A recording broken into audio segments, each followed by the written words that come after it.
that. There we are, we're getting rolling. So ideas I want us to ask ourselves as we go through this educational is, what is the best way for you to realize your retirement goals? And I always talk about this again. I have my CFP, and right now I'm loving the storage units industry and raising money. But I always talk about making small changes, small choices that make big differences in the end. And I think that's really what it's about, is to make little nuanced changes. I'm going to talk about those. And then another concept is that, again, the IRS, they give little handouts. The IRS is always going to come knocking. They're going to want their money. So if there's small things that you can take advantage of them. I'm going to talk about one. And another thing I'm going to talk about is a 1031 exchange. And that's something that you can do in storage units, in our brand, and in the private placements that we do offer. So I'll touch on that as well.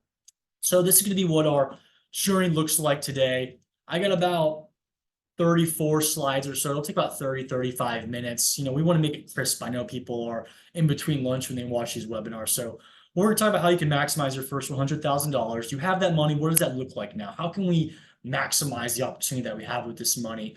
I have a slide on the 1031 exchange, what that looks like. And then we're going to drop into what I enjoy talking about, which is the self-storage industry and then our personal brand.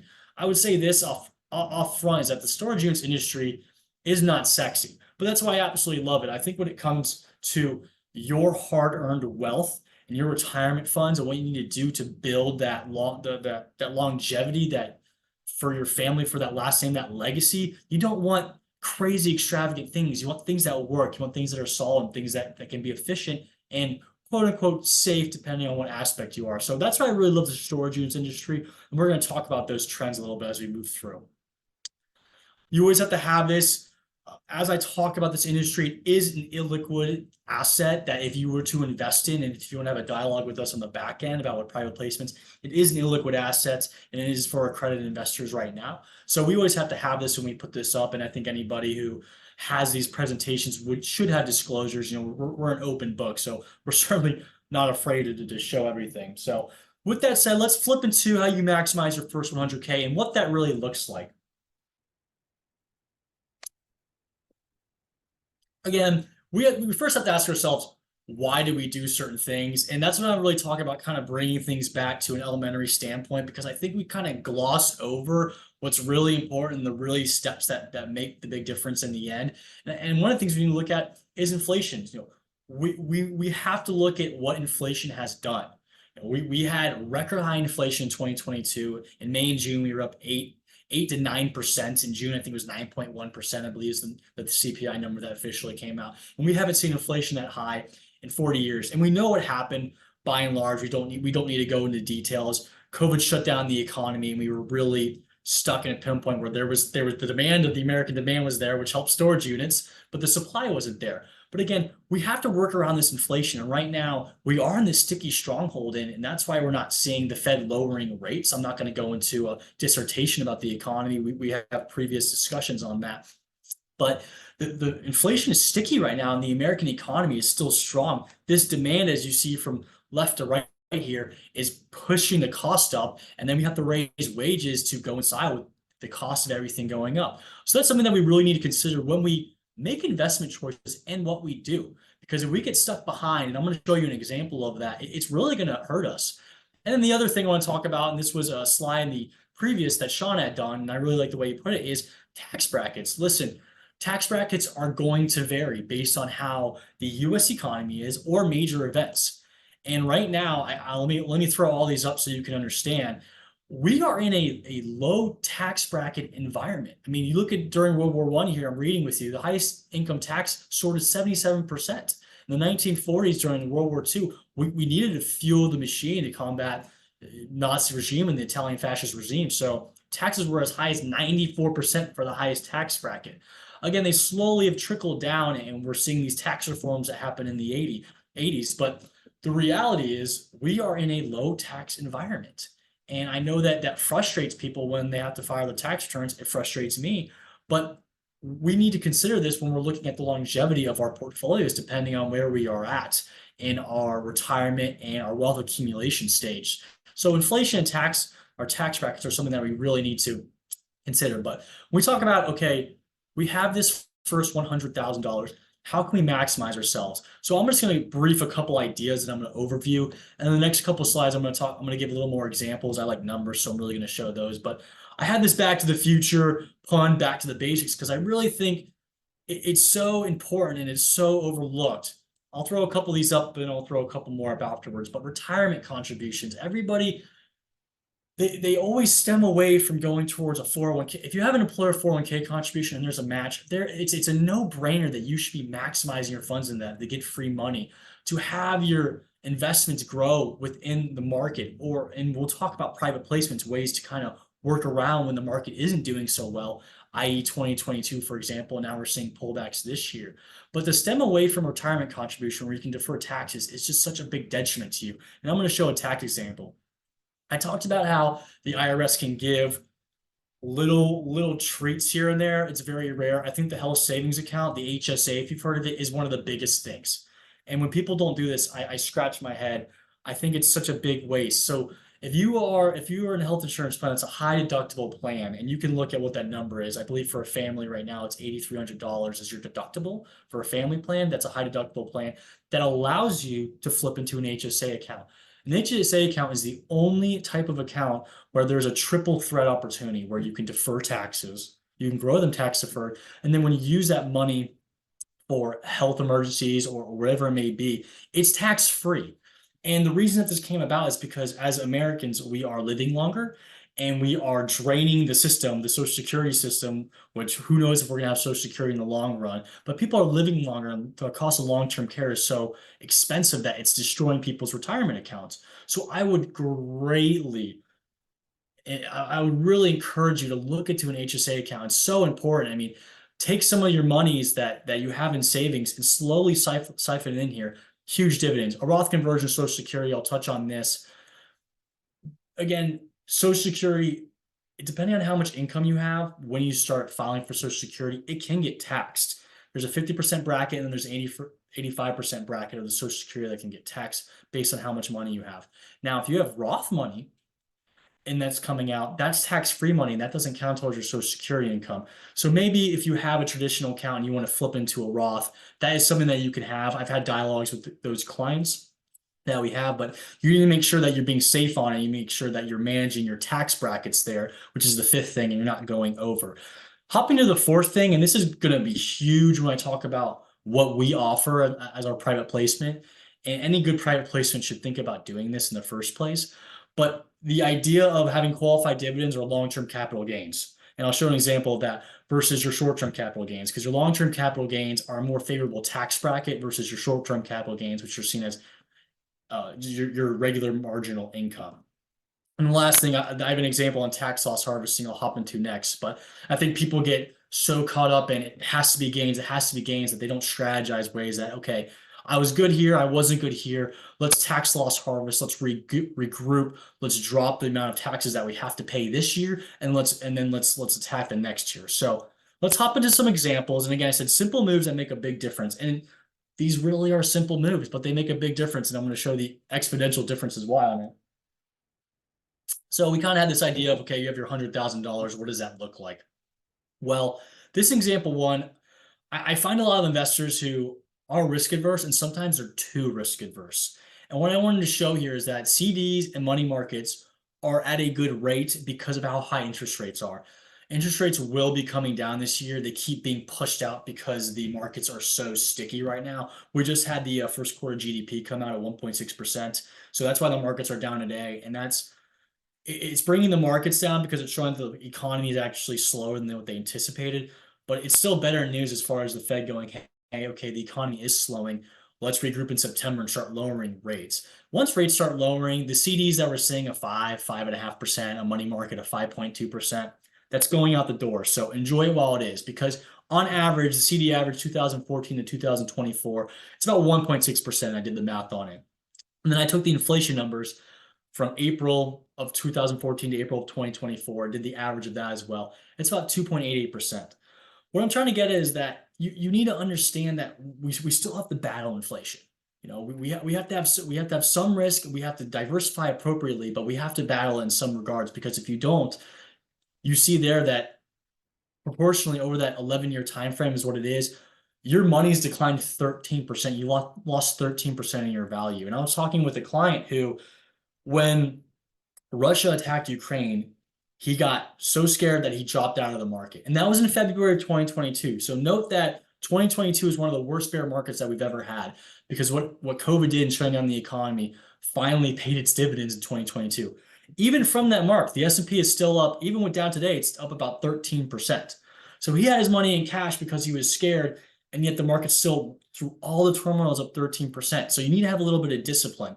Again, understanding your risk tolerances is important, but not being too scared out of it, and knowing what inflation does versus the other percentages is important.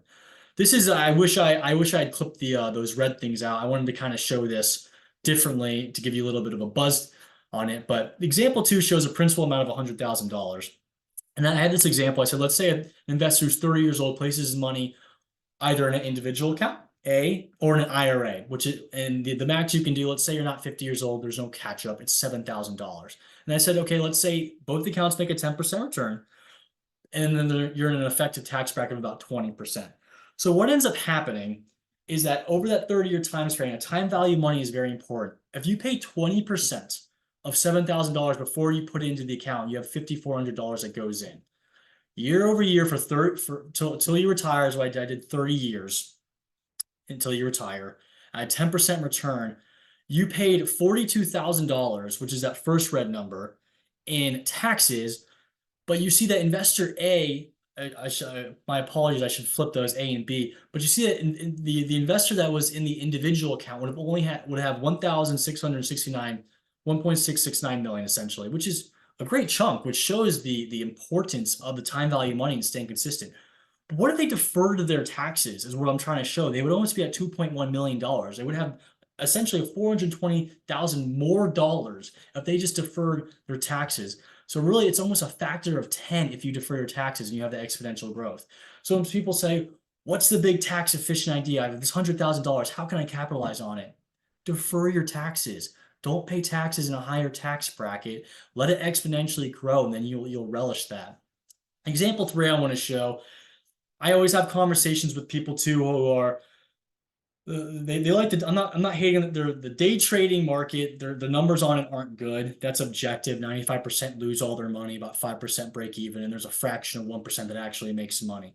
The bigger thing I want to touch on though is that if you day trade, or if you're in certain mutual funds that don't have qualified dividends, you have, and if you make a gain, you have short-term capital gains. And this is the tax bracket below it, comparing that. You're going to pay at your marginal tax bracket versus what you would pay of a long-term capital gain, which is holding something more than 1 year. That's really important. We just talked about exponential differences, and look at that, those red marginal lines. I mean, you're looking at 24% bracket, still 15% bracket, 32% tax bracket, you're still in a 15% tax bracket with the long-term capital gain. So something that I would really touch on.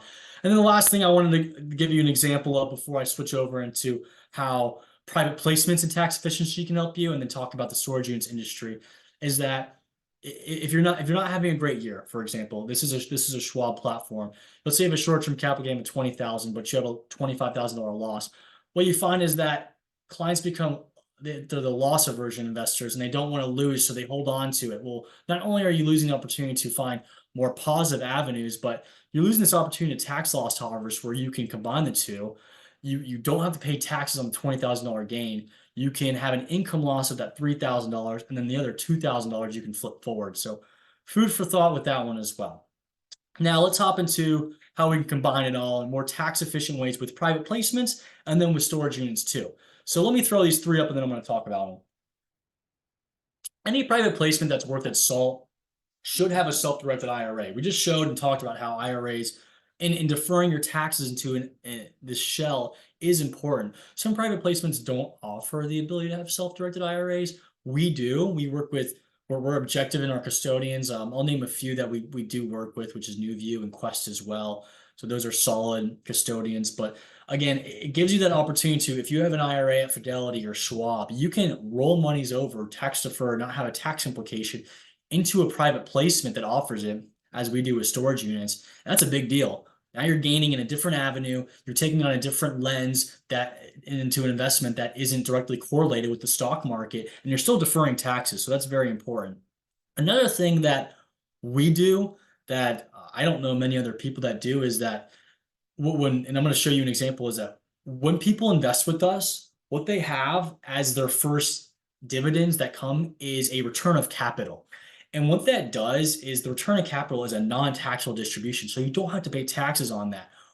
Once you see your investment flip to maturity and you have all your monies come back in 3 to 5 years, which is what our current private placement, that's the horizon on it, it's seen as long-term capital gains. That's a huge deal. So instead of getting dividends that you have to pay short-term capital gains on that we just talked about at your tax bracket, now you're getting a return of capital that's tax-free. So you don't have to pay taxes on this income that's coming in. You're reducing your cost basis because you're getting your own money back. And then at the end, you get your full money that you pay at long-term capital gains. So those little nuances are huge. The last thing I wanted to touch on before I go to a 1031 is that if you have a self-directed IRA opportunity with a traditional IRA, you should be able to have it with a Roth, and that's something that we offer. What's cool is that Roth conversion I was talking about that you can flip to help you out with Social Security and long-term care when you're more nearing retirement. But let me play this example out so you can see is that you can take your traditional money, the traditional IRA dollars, and you can flip it into a Roth. And what that actually does is, let me flip that there, is I'll read this with you so we can kind of slow it down, but you get this return of capital that you're not paying taxes on, you're lowering your cost basis, and then you can flip it in. So for example, if you invest $100,000 in our equity income fund, you receive $6,000 payment the first year. I'll talk about that. It's a 6% dividend that you get with splits on the back end. You'll receive a K1 that's a taxable basis of $94,000. You just lowered your cost basis. Let's say you do this for 3 more years, you have $18,000 in total. Then you can flip your IRA, that traditional, into a Roth, and you only have to pay taxes on $82,000. But at the end of it, you're going to get your full $100,000 back. So you essentially wiggle the back door, and you're able to lower your cost basis, not pay as much taxes, but add more into your Roth. It's a pretty neat trick. So I talked about, hey, the basics are really what's important, but there's few nuances that you can find here or there. This is one of them. So something to really chime in on. And then again, let's talk about the 1031 exchange. This is for those select few people who have portfolios in real estate, and they're like, what do I do next? I'm about to have this gain. The IRS says, okay, if you have a like-kind real estate and you want to flip it into another one, you can, and you can defer taxes as you would rolling an IRA to an IRA, for example. It has to be like-kind. You can't go from a farm field into a commercial real estate, but it doesn't have to be of the same quality. So that's something to note too. I think people ask, well, what if it's not as good as what I'm going to? It doesn't have to be. It just needs to be like-kind. So the steps are pretty straightforward as well. I'll throw these steps up here. So you have to identify the property that you wish to sell and buy. You sell your current property, then within 45 days, you have to identify this new property. Then you choose a qualified intermediary or exchange facilitator. We actually have one because we have people who have done 1031s. If you have one, wonderful. This is a dialogue that we can certainly have with people offhand. At that point, they will hold your selling proceeds in escrow while you buy that new property. I do want to note that what gets confused is the timeline. Steps 1 and 2 combined have to be done in 180 days. It's a lot of time, but it's something that needs to be thought about. And then again, the last thing you do is you tell the IRS about the transaction. You file a Form 8824, and you describe what the properties were, who's involved, and essentially the timeline of it. But this is another thing that people really kind of gloss over, and they take their winnings from their real estate instead of continuing to flip it. And you're paying taxes and then going into something new, paying taxes and then going into something new. And we just showed in that IRA example, it's better to defer the taxes because exponential growth is really something that should be taken seriously. So a little bit of tax stuff. Let me flip into the storage unit side of it real quick, and then we'll talk about our brand. But again, I enjoy talking about the storage units industry. The markets the past 4 years have been absolutely volatile. I have a quick stat here that I got from a growth website that just shows that the growth rate of over 7.5% between 2022 and 2027, and it's expected to just continue to go. And North America market can really be pushing it. So I think we can all agree that the economy has been nothing short of volatile. And it started in 2020, and it hasn't stopped today. I mean, every single time you turn on the news, it's something more crazy. What's the Fed going to do? What's the GDP? Sticky inflation. Who's going to attack? Is China going to go into Taiwan? Russia's not holding back. And we're seeing this in the portfolio. It's been very volatile. So if you can find something that can, again, same theme, simple things, small movements that can make big differences, it can pay off. So looking at something like the storage units industry has paid off for our investors, and I'm going to kind of talk about how why it's done so well. So get a coffee here. Sorry, my throat's dry. This chart shows the consistent top sectors for all the major commercials from since 1999, 2008, to 2022 as well. So I think we can kind of see those orange squares show that storage units is at the top, and I'm going to talk about why, but I wanted to highlight these three spots because during those times, the market in 2021, the market did decent because in 2022, that's when COVID hit. But all these markets have been, besides 2021, the markets have either been down markets or zero markets. Something else that's actually happened during this time is that inflation was over 3.5%. So while the markets are doing poorly and inflation is high, storage units industry is doing well. In 2015, there I didn't highlight it, inflation wasn't high, but the markets weren't doing well. That's because, and it's something that I'm really going to harp on. Storage units industry, it's a lifetime sort of sector. It doesn't go away. When a family is struggling, they're not going to go on vacation. They're not going to eat out. Maybe Johnny and Tom can't go into that private school anymore. Maybe they need to go to the public school around the corner. They're not going to get rid of their stuff in storage units. They got storage units not because they wanted it, but because they needed it. And what we find in our own storage industries, but also in research, is that the biggest things that are in self-storage are people's toys they don't want to get rid of, filing cabinets of paperwork, antiques, old furniture, things that were passed down. So those aren't just going to be easily thrown away in the garage sale. It's why people have storage units, and it's why, on average, people have them for at least 3 years. So let's talk about the numbers. It's important. And what I'm showing you here is the main real estate industries. The S&P there on the far right, that's 7.54%. That's in consideration of inflation too with that. But again, do we see the outlier? Right? Do we see how well self-storage has performed? Its stronghold, the fact that even during volatile times, you see these drastic returns. Sure, certain sectors or certain parts of the states, you might see self-storage not push, but that's because of population movements. And where it's actually growing, which is where our brand is ourselves, is in the Southeast. And that's where population is moving to for a multitude of reasons. But again, these are the black and white numbers on it. So let's kind of dive into why. I just touched on this. Self-storage is a lifetime investment. This circle wheel you see is always going to be happening with somebody in their life. They have excess inventory. They're downsizing their home. Maybe they're retiring. Maybe they're upgrading their home. They're getting married. They're having kids. They have to relocate because of jobs, marriages, college. Kids are always going to college, right? Every single time a kid goes into a dorm room and they go to the summertime, they're not allowed to keep their stuff in their dorm room. So storage unit facilities near colleges just reaping the reward. So something like this is always going to be happening, which is why there's such longevity in the storage units industry. And it's why you're actually seeing rates that are able to push up while things like the S&P, the Dow are going down, because the demand for it is just genuinely there. The other piece that makes self-storage so successful is its simplicity, right? We're dealing with boxes inside of boxes. It's steel construction. Here in Florida, everything we do is graded Cat 5 hurricanes, but that's it.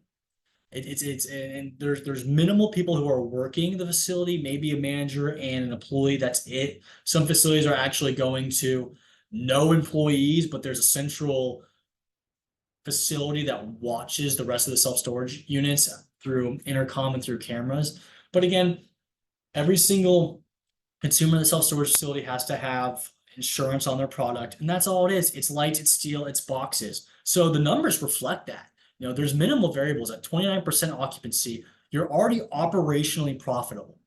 I mean, that is an extremely low number if you really think about it. You're not going to see that in commercial. You're not going to see that in apartments. Variables like that you're not going to see in the restaurant industry. That's why at 5 years, it's about 90% of restaurants fail. Well, at 5 years, 90% of self-storage facilities are successful. And that's why. So at 65% occupancy fill rate, you actually have a stabilization and you're starting to make a profit. So a lot of our facilities, I want to note on this, people always ask, well, how long does it take to get to this net operations stabilization? 12 to 18 months, 18 months to be safe. If you can pick spots correctly, we've picked some spots correctly, you know, feathering our cap on that, we get it to more 12 to 15 months that we can get that stabilization process. Especially here in Florida, if you pick the right spots, it's not hard. We have 2 facilities, if you're familiar with the area, near Disney called Kissimmee. Those filled up within 12 months to a stabilization. So low variables breeds great success. And I wanted to kind of do a comparison against the multifamily showing operational expense ratios. So again, the operational expense ratio for self-storage is 30%. For multifamily, it's 40 to 45%. And then look at the cost to build. That's important, right? These self-storage facilities, if you see them being built on the side of the road, you start to notice that it really is just cinder block columns, steel frames, which are expensive. And that was something that we had to deal with during COVID. But that's about it. Empty hallways, you're not doing all these fancy duct work. You don't need all these water movements.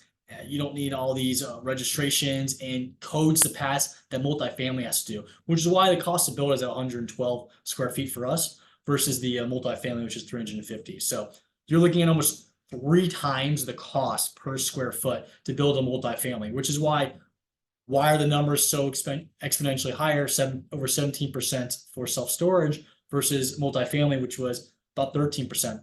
This is why. A couple other stats or trends I want to touch on before we go into we are in our brand is that the self-storage facility doesn't just get love from you and I who rent the facilities. You also get love from actual businesses. So what these 2 right charts show, the bars on the right, what it indicates is that the orange bars show brick and mortar businesses. That dark gray black bar shows the amount of self-storage that's being built. The bottom chart shows those brick and mortar buildings that are renting self-storage. In conclusion, there's less brick and mortar buildings, and that makes sense considering the introduction of the internet and how much it's blown up. But there's more businesses actually using self-storage, which kind of shows its longevity, not just from us renters, but also from businesses. And we actually had a municipality that rented our biggest facility in St. Cloud because we had seen them hunting gators, and we asked what they were doing. They were saying, we're with the municipality, we're hunting gators. And we're like, oh, okay, well, let us know if you need anything else. And they said, yeah, we actually need one of your facilities. So they actually rent one of our bigger facilities in that. So we have income that's coming from multiple areas. So that's one reason why the self-storage facility, the self-storage industry is going to continue to push forward. Another big reason is because of my generation, the millennial generation, and the Gen Z generation. So what this shows, which is actually really neat, most people really wouldn't realize is that this shows that the proportion of those who own houses versus those who rent self-storage, Gen Zs actually lead the way in penetration at 28%. Millennials are second at 19%. So I know we always hear about the younger generation acting all hip and cultured and, woke in their standards and the environmental that they care. But the reality is Americans are Americans and we love our stuff. So we can go into an urban environment, but we're still going to hold on to our stuff. And this genuinely shows true. Another piece, I don't think I touch on it, is that it's also related to self-storage industry is where you're at. So the baby boomers there, I know it shows them at 5% there. One thing to note though is that baby boomers are retiring at a clip of 10,000 people per day. So they're not getting, they're downsizing their home, but they're not getting rid of their stuff. And they are moving, of course. Where are they coming? They're coming to the sunshine states, the Carolinas, Florida, Texas, Arizona. The Southeast is a big component of that. And that's exactly where our brand is at. So as an investor or somebody interested in self-storage, follow the population movement. And that's exactly what we did. And that's why industry-wise, in certain areas, it's blossoming. So the last thing I wanted to touch on, though, is I know people ask this question when we do presentations, lunches, we go to events, they say, well, self-storage is not a hidden secret anymore, so it must be run down, it's overdone. But the reality is it's not. If you actually look at this trend line here, yeah, there was a huge ramp up in new supplies from 2017 and 2019. hit the pedal though in 2021, 2022, and you kind of see this downward trend. That's because interest rates skyrocketed. So it's very difficult for companies to get construction loans. And a lot of private equity groups are also pulling back as well to give those loans out and to go in certain deals. So there is a retreat, even though the demand is up, there's a retreat of actual supply that's being pushed out, which helps rates and helps those that can stay in it. And we have staying power, and we've been churning away. So I mean, since then we closed on our 12th facility. We have 5 more, mainly on the coast of Florida, that are in construction, and we have over 10 more in the pipeline itself. So, and that goes to our partners, which I'm going to touch on in a moment. But I wanted to really kind of focus on that, saying, hey, it's not something that's overrun. It's still here to stay. And that's why when you look at the CBRE projections, the left side shows 2022 actual projections of returns. Well, the right side shows what it's looking like for the next 3 to 4 years at least. Self-storage there at the top. They have modern logistics, which is that cloud computing, which is, it's not a guess. It's definitely a big thing, but that's why they're putting that in as at first. But self-storage is certainly here to stay. Now, let's flip over into our brand. In the first part, we talked about small movements, tax efficient movements that can make a big deal. Secondly, we talked about how eyeing into the self-storage industry, again, a small movement can make a big deal and why it's so successful. So now as an investor, you want to think, okay, making these movements, interested in private placements, interested in the real estate, what brand should I go with? I'm happy to talk about who we are, and Zach and I would love the dialogue afterwards. But I think what we have to offer is different. I think there's a lot of good brands out there. You have to stand out, and we certainly do. So here's why. We've been in the construction industry for over 25 years with our team. We have over $1 billion in development. We build over 1,000 self-storage facilities for other groups in 23 different states. About 5 years ago, we came on and said, hey, why don't we own our own brand? That's the Your Storage Units brand. It's orange background brand on my PowerPoint that you're seeing. So since that point, again, we've closed on 12 facilities, 5 more. We're in Vero Beach, Fort Myers. We have another one in Kannapolis, North Carolina. But let me flip over here. This is our brand butters, where we want to be. So I'm just going to kind of shoot some facilities that we have off the top of my head. Again, we are based in Orlando. Ocoee is our headquarters. It's a beautiful facility that we're very much proud of. But again, we have Ocoee, 2 in Kissimmee, St. Cloud, Apopka, Panama City, Jacksonville. We have Augusta, Georgia, North Augusta, Georgia, Aiken, South Carolina. We're building in Kannapolis, North Carolina. We're looking at places like Nashville too as well. So, and like I said, along the coast is also a big spot for us in Florida. So what we're building, this is 5 to 25 million per facility. It's more 10 to 12 million now. I need to change that, but we're building state-of-the-art facilities. I think that there's a misconception with how there's a fractionalization within the industry. Actually, what you realize is that there's a lot of mom and pop shops. It's over 70%. And then there's a few big brands that make up about 20%. So then there's this little fine line of these premium state-of-the-art facilities that people can go in and target. And we're one of those groups, and we're finding a lot of good success because of that. And really, it goes back to our team. I'm not going to touch on myself or Sean. We're partners who raise money on it. So this is our channel and how we work in. But I want to touch on Richie Webster and William Johnson. Richie Webster, this is important to discuss, this and then our partners. So Richie came from New Zealand, literally with his friends swinging a hammer. He was a pipe foreman building up through the entire industry. He's now the CEO of the storage units development side, but a company called Rapid Construction Solutions. We are one and the same, we're the same entity, but they are a construction arm. So he builds over 100 facilities for other people a year. And his ability to, his knowledge in the industry and where to go and build, but not only that, but his ability to get supplies, get them in bulk during COVID, be at the forefront of things and be able to make deals, paid huge dividends in 2020 when COVID was just destroying us. And definitely in 2022, when prices were ramping up, we were still able to stay in it. Yeah, we had change orders we had to do, and it was tough, but we're able to make change orders and the reverse now, which is good. And Richie Webster was really important in that piece. William Johnson is, when we talk about doing deals, private placements, what the money looks like, he's the brain of it. So it's extremely important to have somebody like this who has a master's at Harvard. He has his MBA there. He has his CPA. He's been in over $1 billion of deals. mean, really, just he's been in and out. His brain is a walking computer. So to have guys like that with us is really important, and it shows with the product that we're presenting. The other thing is our partnerships. So great team, even better partners. So just kind of run it down for you to understand it. So we build facilities, and we have Crow there. So it's a global financial institution, $1 billion in revenue. So they're with us on the construction arm, helping us look for deals right now. Right, they're helping us refinance when they can. Rialto is a private equity group that we've worked with. We worked with them through the first 6 deals right now.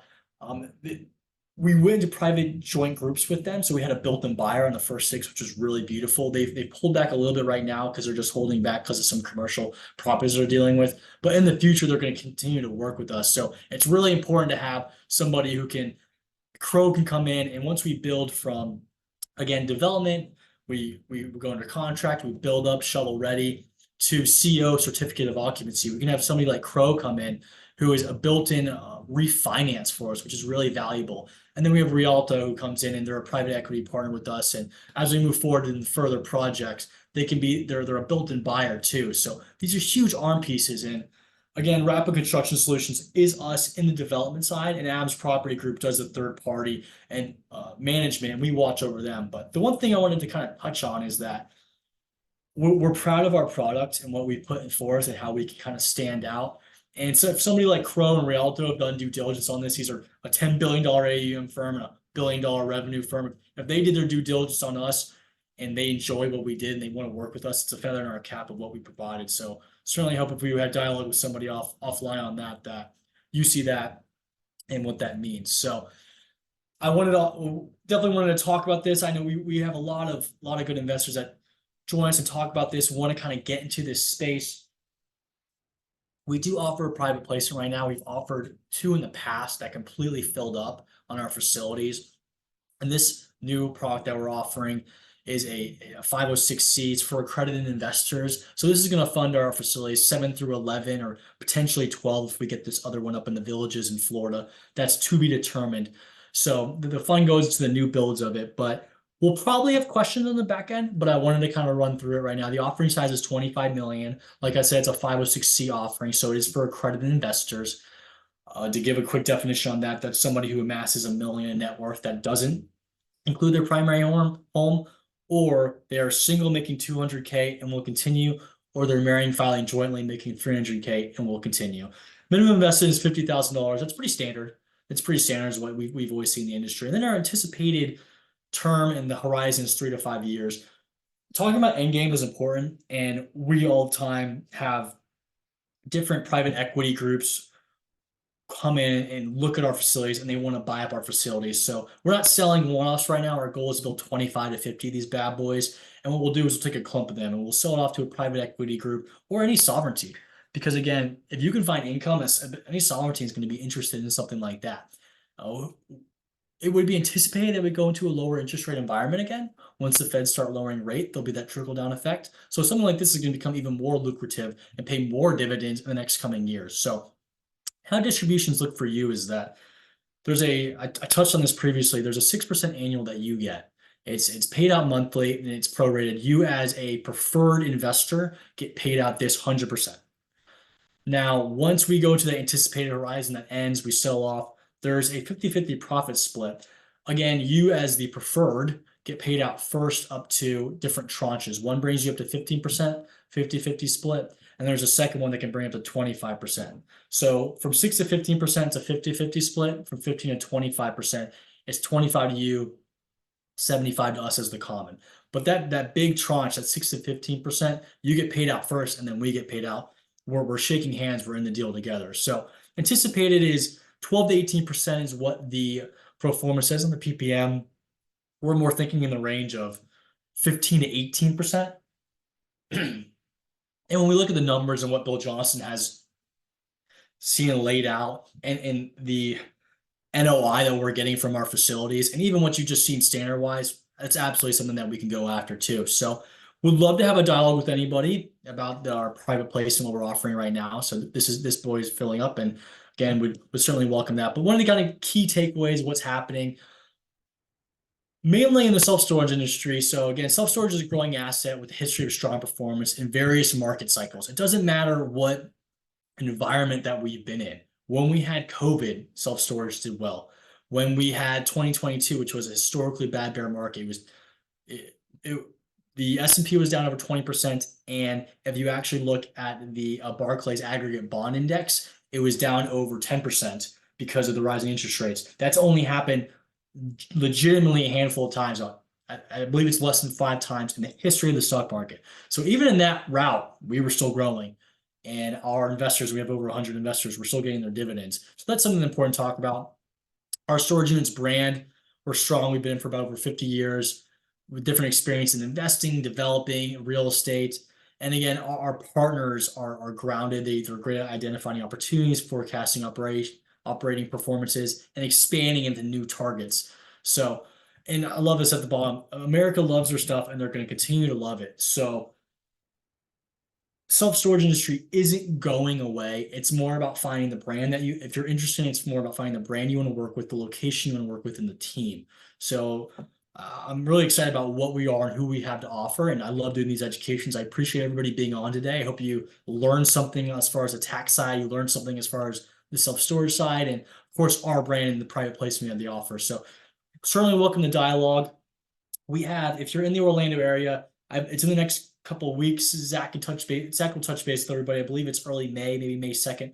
We're having another in-person self-storage presentation. We'll go through our COE facility. It's our main bread and butter facility. It's a beautiful facility that has the first 3 floors are self-storage. The top one's our headquarters. So we'll run through that. We'll show you around. We'll do a presentation so you can meet the team and really understand who we are and answer any further questions. So we welcome that. But beyond that, I really appreciate everybody being on today. I hope everybody has a blessed day, and we look forward to doing more of these webinars. Thank you so much. Take care.